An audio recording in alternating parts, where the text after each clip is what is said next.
One TV1. Bismillahirrahmanirrahim. Assalamualaikum warahmatullahi wabarakatuh. Waalaikumsalam.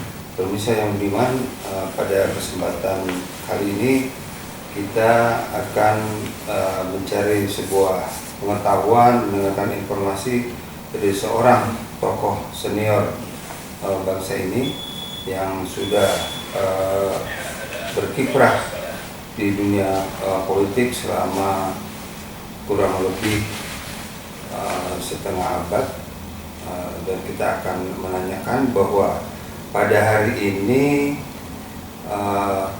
ada sidang lanjutan terkait gugatan para tokoh dan aktivis tentang PIK 2 ya, terhadap Aguan CS.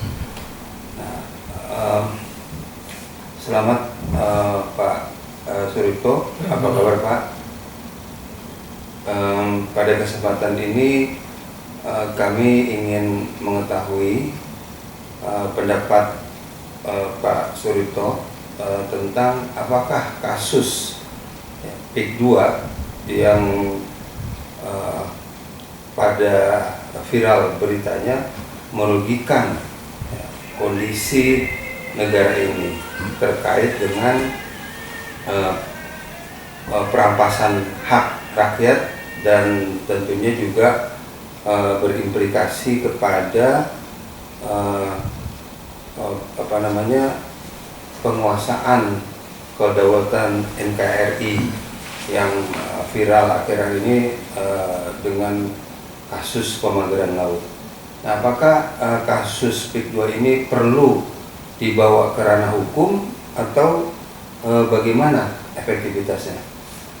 Terima kasih. Urusan kerana hukum, memang semua persoalan, semua masalah yang ada kasus yang melanggar hukum atau ada indikasi melakukan cacat hukum, memang wajar kalau satu persoalan atau kasus itu dibawa ke ranah hukum. Tapi soal PIK 2 itu lain ceritanya. Karena PIK 2 ini bukan soal melanggar hukum atas dasar aturan-aturan atau pasal-pasal yang tercantum dalam KUHP, Kitab Undang-Undang Hukum Pidana. Tetapi adalah suatu perbuatan kejahatan terhadap negara yang dilakukan oleh apa yang disebut state corporate crime. State corporate crime itu adalah persekongkolan antara pengusaha yang jahat dan tamak dengan para pejabat publik, apakah itu berada di eksekutif, apakah itu berada di legislatif, apakah itu ada di yudikatif, bahkan yang berada juga di militer maupun di Polri. Jadi persekongkolan ini sudah jelas tidak bisa dicarikan pasalnya yang tidak sangkut kepada pasal-pasal yang ada di KUHP.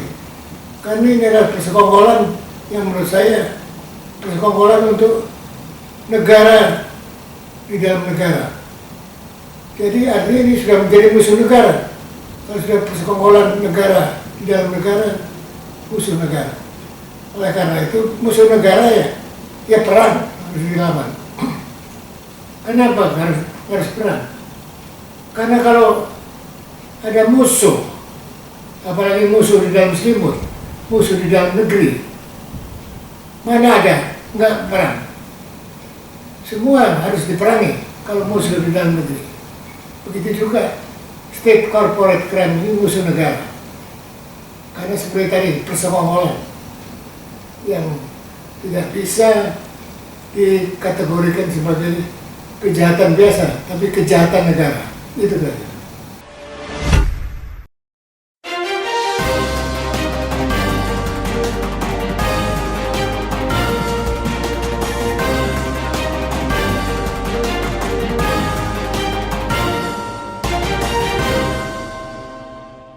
One TV1.